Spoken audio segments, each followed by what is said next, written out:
അടുത്ത കാലത്തായിട്ട് നമ്മളൊക്കെ പൊതുവേ വാട്സപ്പിലായാലും ഫേസ്ബുക്കിലായാലും പത്രമാധ്യമങ്ങളായി അറിയുന്ന കാര്യമാണ് അറ്റാക്ക് വന്ന് മരിച്ചു യുവാക്കൾ കൂടുതലായിട്ട്. ഇതിൻ്റെ ഏറ്റവും പ്രധാനപ്പെട്ട ഒരു വില്ലൻ ഹാർട്ട് അറ്റാക്കിൻ്റെത് BP ആണ്. BP പൊതുവെ അറിയപ്പെടുന്നത് സൈലൻറ്റ് കില്ലർ എന്നാണ്. കാരണം മറ്റുള്ള അസുഖങ്ങൾ കമ്പയർ ചെയ്യുമ്പോൾ 40% ഓഫ് ഹാർട്ട് അറ്റാക്കിൻ്റെ കാരണക്കാരനാണ് BP. ഇന്ന് നമുക്ക് എന്താണ് BP എന്നും എന്തൊക്കെയാണ് അതിൻ്റെ കോംപ്ലിക്കേഷൻസ് എന്നും അത് എങ്ങനെയാണ് കൺട്രോൾ ചെയ്യുക എന്നുള്ളതും വിശദമായിട്ടൊന്ന് പരിശോധിക്കാം. ആദ്യമായിട്ട് നമ്മൾ ബ്ലഡ് പ്രഷറിനെ കുറിച്ച് അറിയുകയാണെങ്കിൽ ആർട്ടറിയിൽ ബ്ലഡ് വാൾവിൽ ബ്ലഡിൻ്റെ പ്രഷറിനെയാണ് നമ്മൾ BP എന്ന് പറയുന്നത്. നോർമലി നമുക്ക് എല്ലാവർക്കും അറിയാം, മറ്റുള്ള അസുഖങ്ങളൊക്കെ നമ്മൾ ലാബിൽ പോയി ചെക്ക് ചെയ്ത് കഴിഞ്ഞാൽ നമുക്ക് പെട്ടെന്ന് തന്നെ ഇൻസ്റ്റൻ്റ് ആയിട്ട് റിസൾട്ട് കിട്ടും. ഈ BPയുടെ പ്രത്യേകത എന്താണെന്ന് പറഞ്ഞാൽ നമ്മൾ ബാക്കിയുള്ള എല്ലാ ലാബ് ഇൻവെസ്റ്റിഗേഷൻസും നമുക്ക് ഇൻസ്റ്റൻ്റ് ആയിട്ട് റിസൾട്ട് പേപ്പറിൽ കിട്ടുമ്പോൾ നമുക്ക് മനസ്സിലാവും. ഉദാഹരണത്തിന് കൊളസ്ട്രോൾ കൂടുതലാണ്, ടോട്ടൽ കൊളസ്ട്രോൾ കൂടുതലാണ്, ലിപിഡ് പ്രൊഫൈൽ കൂടുതലാണ്. അത് പോയിട്ട് നമ്മൾ യൂറിക് ആസിഡ് നോക്കുകയാണെങ്കിൽ യൂറിക് ആസിഡ് കൂടുതലാണ്, HB കുറവാണ് എന്നൊക്കെ മനസ്സിലാവും. BPയുടെ കേസിൽ BP ഇൻക്രീസ് ചെയ്യുക, നേരത്തെ പറഞ്ഞാൽ സൈലൻ്റ് ആയിട്ടാണ്. അത് പെർ മന്താണ് ഇൻക്രീസ് ചെയ്യുക 1 മില്ലിമീറ്റർ. അതായത് ഒരു മാസം 1 എന്നുള്ള തോതെ 12 മാസം കഴിയുമ്പോൾ 12 അല്ലെങ്കിൽ 20 കൂടും. തൊട്ടടുത്ത വർഷം അത് 30 ആവും. നമ്മളതിനെക്കുറിച്ച് കൃത്യമായിട്ട് ബോധം, കാരണം ഏതെങ്കിലും ഒരു ഒക്കേഷനിൽ നോക്കുമ്പോൾ BP നോർമലാണ്, കുഴപ്പമൊന്നുമില്ല എന്ന് പറയും. അപ്പോൾ 35 വയസ്സ് കഴിഞ്ഞ എല്ലാ യുവാക്കളും നിർബന്ധമായിട്ടും നിങ്ങളുടെ BP ചെക്ക് ചെയ്യേണ്ടതാണ്. ഓരോ 6 മാസം ചെക്ക് ചെയ്തിട്ട് നിങ്ങളത് സേവ് ചെയ്യേണ്ടതാണ്. കറക്റ്റ് റെക്കോർഡ് ചെയ്ത് വെച്ച് കഴിഞ്ഞാൽ നമുക്ക് ഓരോ 6 മാസം കൂടുമ്പോൾ എന്ത് ചെയ്യും, അതിൻ്റെ കൃത്യമായ തോത് മനസ്സിലാവും. ഇനി BP വരുന്നതിന് മുമ്പായിട്ട് നമുക്ക് കാണിക്കുന്ന ലക്ഷണങ്ങൾ എന്താണെന്ന് നോക്കാം. പ്രധാനമായിട്ടും BPയുടെ മുന്നേ സിവിയർ ആയിട്ട് റിക്കറൻ്റ് തുടർച്ചയായിക്കൊണ്ട് ഉണ്ടായിക്കൊണ്ടിരുന്ന തലവേദനയാണ് BPയുടെ ഏറ്റവും പ്രധാനപ്പെട്ട ലക്ഷണം. തുടർച്ചയായിട്ടുണ്ടാവുന്ന തലവേദന, അതോടൊപ്പം തന്നെ ചെറുതായിട്ടുള്ള ചെസ്റ്റ് പെയിൻ, ഒരു ഹെവിനെസ് ഫീൽ ചെയ്യുക, നേരത്തെ ഒരു കനം പോലെ ഫീൽ ചെയ്യുക, ഹാർട്ട് റേറ്റ് കൂടുക. അതായത് ഈ പറഞ്ഞ കാരണങ്ങൾ BPയുടെ ഡയറക്റ്റ് ആണ്. ഇതിൻ്റെ ഫൈനൽ ആയിട്ടുള്ള അല്ലെങ്കിൽ ഇതിൻ്റെ ഒരു അവസാനമായിട്ടുള്ള കാര്യമാണ് മൂക്കിൽ നിന്ന് ബ്ലഡ് വരിക എന്നുള്ളത്. അതോടുകൂടിയാണ് ചില പേഷ്യൻസൊക്കെ കൺഫേം ചെയ്യാറ് ലാസ്റ്റ് BP ഹൈ ആണെന്നുള്ളത്. ഈ പറഞ്ഞ ലക്ഷണങ്ങൾ BPയുടെ മുമ്പായിട്ട് കാണിക്കുന്നതാണ്. ഈ ലക്ഷണങ്ങൾ 35 വയസ്സ് കഴിഞ്ഞ വ്യക്തികൾ ഏതെങ്കിലും 1-2 ലക്ഷണങ്ങൾ വന്നാൽ നിർബന്ധമായിട്ടും ഓരോ 6 മാസം കൂടുമ്പോഴും നിർബന്ധമായിട്ടും നിങ്ങൾ BP ചെക്ക് ചെയ്യേണ്ടതാണ്. ഇനി എന്തൊക്കെ കാരണങ്ങൾ കൊണ്ടാണ് BP വർദ്ധിക്കാൻ നമുക്ക് നോക്കാം. ഇതിൻ്റെ ഏറ്റവും പ്രധാനപ്പെട്ട നമ്മൾ പൊതുവെ പറയുന്നത് പോലെ നമ്മുടെ സെഡൻറ്ററി ലൈഫ് സ്റ്റൈൽ തന്നെയാണ്. ഇന്ന് പ്രവാസികളെ കണ്ടുവരുന്ന ഏറ്റവും വലിയ പ്രശ്നം അതാണ്. കാരണം നമ്മുടെ ഫുഡ് അവിടെ ഉറക്കം കുറവാണ്, അതുപോലെ ഹൈ കലോറിക് ഫുഡാണ്. ഇപ്പോൾ പുറത്തുനിന്ന് കഴിക്കുന്ന ഭക്ഷണങ്ങളായാലും അതുപോലെ മാനസികമായിട്ടുള്ള സൈക്കോളജിക്കൽ സ്ട്രെസ്സും, ഇപ്പോൾ ഫാമിലി അംഗമായിട്ട് മറ്റ് പല കാരണങ്ങളും ഒറ്റപ്പെടുന്ന ഒരവസ്ഥ. നാട്ടിലാണ് ഫ്രണ്ട്സ് സർക്കിളൊക്കെ ഉണ്ടാവും, അവിടെ ആകുമ്പോൾ ഒറ്റപ്പെടുന്ന അവസ്ഥ ഇന്ന് യുവാക്കളിൽ വളരെയധികം കണ്ടുവരുന്നുണ്ട്. അപ്പം ഫാമിലി മെമ്പേഴ്സ് ചെയ്യണമെന്ന് അവരുമായിട്ട് എപ്പോഴും കണക്ട് ചെയ്ത് നിൽക്കുക. അതോടൊപ്പം തന്നെ അവിടെയുള്ള യുവാക്കൾ ചെയ്യേണ്ട കാര്യം കൃത്യമായ രൂപത്തിലുള്ള ഫിസിക്കൽ ആക്ടിവിറ്റീസ് നിങ്ങൾ ഉൾപ്പെടുക. കാരണം ജോലി എന്നുള്ളത് നമ്മുടെ ആരോഗ്യം കഴിച്ച് മാത്രമേ അതിന് ഇമ്പോർട്ടൻസ് ഉള്ളൂ.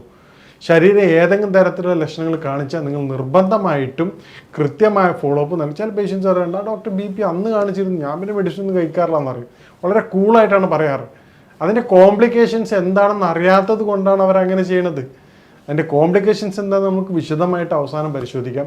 അപ്പോൾ ഈ രൂപത്തിൽ നിങ്ങൾക്ക് BP ഐഡൻറ്റിഫൈ ചെയ്താൽ അല്ലെ ലക്ഷണങ്ങൾ വന്നു കഴിഞ്ഞാൽ നിങ്ങൾ നിർബന്ധമായിട്ടും ഒരു ദിവസം ഒരു 1 അവറെങ്കിലും ഫിസിക്കൽ ആക്ടിവിറ്റീസിനായിട്ട് മാറ്റി നിർത്തേണ്ടതാണ്. നേരത്തെ പറഞ്ഞ 6 എസെൻഷ്യൽ തിങ്സ് നമ്മുടെ ജീവിതത്തിൽ ഈ 6 കാര്യങ്ങൾ നിർബന്ധമായിട്ടും പാലിക്കുകയാണെങ്കിൽ നമുക്ക് BPയെ ഒരുവിധം കൺട്രോൾ ചെയ്യാൻ പറ്റും. ആദ്യമായിട്ട് കൃത്യമായിട്ടുള്ള ഉറക്കം, കൃത്യസമയത്ത് ഉറങ്ങി. ഇപ്പോൾ പ്രവാസികളാണെങ്കിൽ ഉറങ്ങാൻ സമയം കിട്ടാറില്ലെങ്കിൽ അത് ഉറക്കം ഏതൊക്കെ തരത്തിൽ ഷെഡ്യൂൾ ചെയ്യാൻ പറ്റും. ചില പേഷ്യൻസ് വരുമ്പോൾ അവർ തുറന്നു കഴിയുമ്പോൾ ഡോക്ടർ ചെയ്യാനൊക്കെ പറ്റും, പിന്നെ എല്ലാവരും വരട്ടെ എന്ന് വെയിറ്റ് ചെയ്യാമെന്നാണ്. അപ്പോൾ ആ തരത്തിൽ പോവാതെ നിങ്ങൾക്ക് പറ്റുമെങ്കിൽ കൃത്യമായ സമയത്ത് തന്നെ രാത്രി ഉറക്കലാണ് ഏറ്റവും ഇമ്പോർട്ടൻറ്റ്. പറ്റും നൈറ്റ് ഡ്യൂട്ടി എടുക്കുന്ന സമയത്ത് അത് തിരിച്ച് വീണ്ടും റിക്കവർ ചെയ്യാൻ ഒരുപാട് സമയം എടുക്കാറുണ്ട്. പരമാവധി മോർണിംഗ് തന്നെ എഴുന്നേറ്റ് ആ ഒരു മോർണിംഗിന് ഏതെങ്കിലും തരത്തിൽ ഒരു 1 അവറോ ഹാഫ് ആൻ അവറോ സൈക്ലിംഗ് ചെയ്യാൻ പറ്റുന്ന ആൾക്കാരാണെങ്കിൽ സൈക്ലിംഗ് പോലത്തെ കാര്യം. സൈക്ലിംഗ് പറയാൻ കാരണം അത് ഇൻട്രസ്റ്റ് ഉള്ള വ്യക്തികളെ സംബന്ധിച്ചിടത്തോളം അത് പെട്ടെന്ന് തുടർച്ചയായിട്ട് കണ്ടിന്യൂ ആയിട്ട് ചെയ്യാൻ പറ്റും. മറ്റു കാര്യം ജിമ്മിൽ പോകുക അതൊക്കെ എന്തായിരിക്കും, ഒരു ടൈം കഴിഞ്ഞാൽ വീണ്ടും അതൊരു ചില ആൾക്കാരെ സംബന്ധിച്ചിടത്തോളം അത് ചെയ്യാൻ പറ്റാത്ത അവസ്ഥയും. ഇൻട്രസ്റ്റ് ഉള്ള അതിപ്പോൾ ഏത് തരത്തിൽ, ചില ആൾക്കാർക്ക് നടത്തായിരിക്കാം, ചില ആൾക്കാർക്ക് ഏതാണോ നിങ്ങൾക്ക് ഇൻട്രസ്റ്റ് ഉള്ളത് ആ ഒരു ഫിസിക്കൽ ആക്ടിവിറ്റീസ് നിർബന്ധമായിട്ട് നിങ്ങൾ പങ്കെടുക്കേണ്ടതാണ്. കാരണം അത് നമ്മുടെ ഈ പറഞ്ഞ കോംപ്ലിക്കേഷൻസ് കുറയാൻ വളരെയധികം സഹായിക്കും. ഇനി BPയെ എങ്ങനെ നമുക്ക് പറഞ്ഞ ഫുഡിലൂടെ കൺട്രോളിലൂടെ എങ്ങനെ നമുക്ക് പ്രിവെൻറ്റ് ചെയ്യുക എന്നുള്ളതാണ് ഇനി എടുത്ത് പറയുന്നത്. പൊട്ടാസ്യം കൂടുതൽ അടങ്ങിയിട്ടുള്ള ഫുഡ് കണ്ടന്റ്, ഉദാഹരണം ബീട്രൂട്ട് ജ്യൂസ് നമ്മൾ കഴിക്കുകയാണെങ്കിൽ നമ്മുടെ ഡയലേഷൻ, ബ്ലഡ് പ്രഷർ, ആർട്ടറീസിൽ ഉണ്ടാവുന്ന പ്രഷർ കാരണം ഉണ്ടാവുന്ന തിക്നെസ് നമുക്ക് ഡയലേറ്റ് ചെയ്യാൻ വേണ്ടിയിട്ട്, അതായത് വികസിപ്പിക്കാൻ വേണ്ടിയിട്ട് ബീട്രൂട്ട് വളരെയധികം സഹായകമാണ്. ഇതുപോലെ തന്നെയാണ് വാൾനട്ട്. ദിവസവും വാൾനട്ട് ഒരു 3 എണ്ണം വീതം രാവിലെയും രാത്രിയും കഴിക്കുന്നത് റിച്ച് ഇൻ ആൻറ്റി ഓക്സിഡൻ്റ് ആണ്. അതുപോലെ തന്നെ ബ്ലോക്കുകൾ കാരണം നീക്കം ചെയ്യാൻ വളരെ ഫലപ്രദവുമാണ്.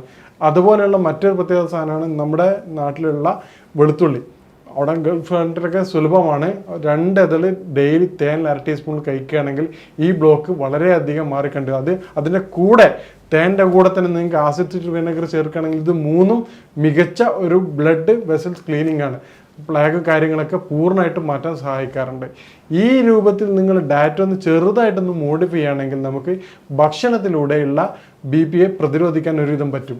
ഇനി ഡയറക്റ്റ് എല്ലാവരും BP വന്നതിന് ചെയ്യുന്ന പ്രധാനപ്പെട്ടവരുടെ എന്താണ്, ഉപ്പ് ഒഴിവാക്കുക എന്നുള്ളതാണ്. ഉപ്പിനേക്കാൾ ഉപരി ഇൻഡയറക്റ്റ് ആയിട്ടുള്ള സാൾട്ടുകളുണ്ട്.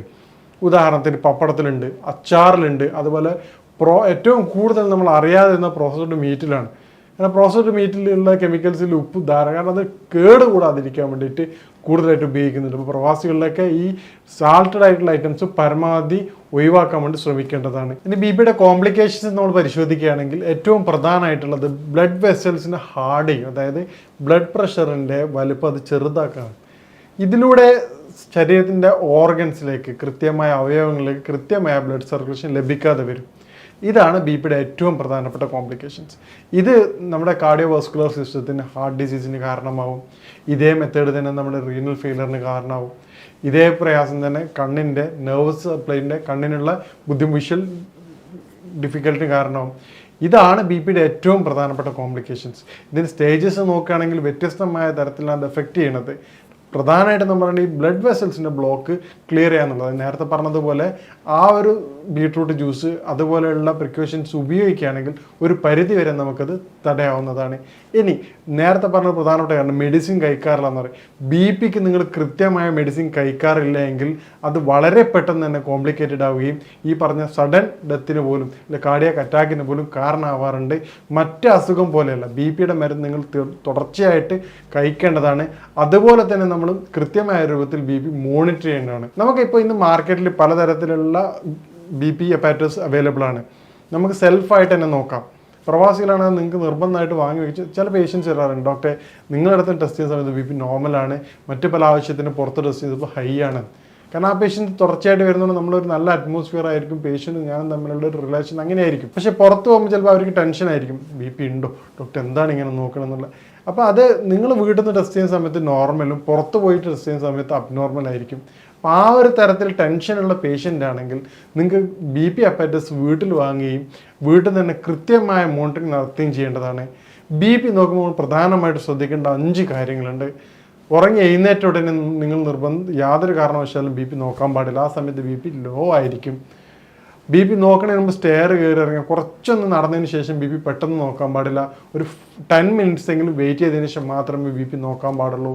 ഒരു പ്രാവശ്യം നോക്കിയതിന് ശേഷം സംശയമുള്ള, ഇപ്പം നല്ല വേരിയേഷൻ കാണും, നമ്മൾ ഉപയോഗിക്കുന്നത് അപ്പാരറ്റസ് ഡിജിറ്റലാണ്, നല്ല വേരിയേഷൻ കാണുന്നുണ്ടെങ്കിൽ നിങ്ങൾ എന്ത് ചെയ്യണം, തുടർച്ചയായിട്ട് 1-2 പ്രാവശ്യം നിങ്ങൾ ചെക്ക് ചെയ്യേണ്ടതാണ്. എന്നിട്ട് കറക്റ്റ് റിസൾട്ടാണ് വരുന്നതെങ്കിൽ കുഴപ്പമില്ല. ഡെയിലി BP ചെക്ക് ചെയ്യുക, നിങ്ങളതല്ല മറ്റുള്ള ആൾക്കാരത് ഡെയിലി ചെക്ക് ചെയ്യുക. അതോടൊപ്പം തന്നെ നമ്മുടെ ഈ പറഞ്ഞ സ്മോക്ക് ചെയ്തതിന് ശേഷം ഒരു 1 അവർ കഴിയുന്നതിന് മുമ്പ് BP ചെക്ക് ചെയ്യാൻ പാടില്ല. BP എന്തായാലും റൈസ് ആയിരിക്കും. അതുപോലെ ആൽക്കഹോൾ ഉപയോഗിച്ച സമയത്ത് മറ്റു പല കാര്യങ്ങളും നോർമലി എല്ലാത്തേക്കും ഭക്ഷണം കഴിച്ച് ഉടനെ പോയിട്ട് BP ചെക്ക് ചെയ്ത് കഴിഞ്ഞാൽ അത് അബ്നോർമലായിരിക്കും. ഈ കാര്യങ്ങൾ മനസ്സിലാക്കിക്കൊണ്ട് നിങ്ങൾ വീട്ടിൽ നിന്ന് തന്നെ BP ടെസ്റ്റ് ചെയ്യുകയാണെങ്കിൽ നിങ്ങൾക്ക് കൃത്യമായ ഫലം നിങ്ങൾക്ക് ലഭിക്കും. ഇത് പറയാനുള്ള കാരണം നിങ്ങൾ ഈ നേരത്തെ പറഞ്ഞ ഒരു ടെൻഷനുള്ള പേഷ്യൻറ്റിനോടാണ് ഞാനിത് പറയാൻ കാരണം. നിങ്ങൾക്ക് BP ഉള്ള ആൾക്കാർക്ക് BP അപ്പാരറ്റസ് വാങ്ങിയിട്ട് ചെക്ക് ചെയ്യുന്നത് വളരെ ഫലപ്രദമാണ്. ഇനി നേരത്തെ പറഞ്ഞതുപോലെ ഡയറ്റിൽ നിർബന്ധമായിട്ടും ഉൾപ്പെടുത്തേണ്ട 3 കാര്യങ്ങളാണെന്ന് ബീട്രൂട്ട് ജ്യൂസ് നിർബന്ധമായിട്ടും കുടിക്കുക. പൊട്ടാസ്യം റിച്ച് കണ്ടന്റ്, അതായത് പൊട്ടാസ്യം കൂടുതലായിട്ടുള്ള വെജിറ്റബിൾസ് ആയാലും ഫുഡ് ഐറ്റംസ് ആയാലും അത് BPയെ കൺട്രോൾ ചെയ്യുന്നത് വളരെയധികം സഹായിക്കുന്നുണ്ട്. അതിൻ്റെ കാരണം എന്താ, നേരത്തെ നമ്മൾ പറഞ്ഞ BPയുടെ ഏറ്റവും കോംപ്ലിക്കേഷൻ ആയിട്ട് പറഞ്ഞത് അതിൻ്റെ ബ്ലഡ് വെസൽസ് ചുരുങ്ങുന്ന പ്രശ്നമാണ്. പൊട്ടാസ്യത്തിൻ്റെ ഏറ്റവും വലിയ ഫലം എന്താണെന്ന് പറഞ്ഞു കഴിഞ്ഞാൽ അത് ആ ബ്ലഡ് വെസൽസ് ചുരുങ്ങിയ ബ്ലഡ് വെസൽസ് ഡയലേറ്റ് ചെയ്യാൻ സഹായിക്കാറുണ്ട്. ഇതാണ് പൊട്ടാസ്യം റിച്ച് ഫുഡ് BP പേഷ്യൻസിനോട് റെക്കമെൻഡ് ചെയ്യാനുള്ള ഏറ്റവും പ്രധാനപ്പെട്ട കാരണം.